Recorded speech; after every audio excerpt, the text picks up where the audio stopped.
കോഴിക്കോട് നാദാപുരത്ത് 1.5 മാസം മുൻപ് വിവാഹിതനായ യുവാവിനെ വീട്ടിൽ തൂങ്ങി മരിച്ച നിലയിൽ കണ്ടെത്തി. നാദാപുരം സ്വദേശി നിഖിലേഷാണ് മരിച്ചത്.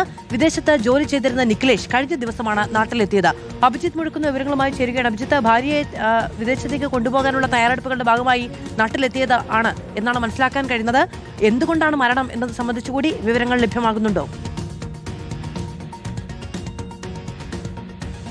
മാധു, എന്താണ് ഈ മരണത്തിലേക്ക് നയിച്ചത് എന്നുള്ള കാര്യത്തിൽ ഇപ്പോഴും ഒരു വ്യക്തതയില്ല. വലിയ ഞെട്ടയിലാണ് കുടുംബാംഗങ്ങളും അതോടൊപ്പം തന്നെ നാട്ടുകാരും. 1.5 മാസം മുൻപാണ് നിഖിലേഷിന്റെ വിവാഹം കഴിയുന്നത്. അതിനുശേഷം അദ്ദേഹം വിദേശത്തേക്ക് ജോലിക്കായി പോവുകയും ചെയ്തു. ഒരാഴ്ച മുൻപ് ഭാര്യയെ കൂട്ടുന്നതിനായി തിരികെ എത്തിയതാണ് അദ്ദേഹം നാട്ടിലേക്ക്. ഭാര്യയുമായി വിദേശത്തേക്ക് മടങ്ങാനുള്ള ഒരുക്കത്തിലായിരുന്നു.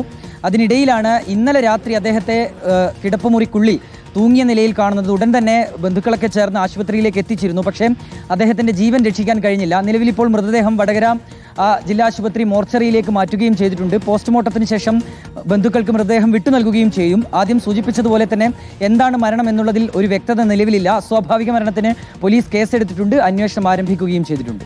അഭിജിത്ത് മുഴക്കുന്നാണ് വിവരങ്ങൾ നൽകിയത്.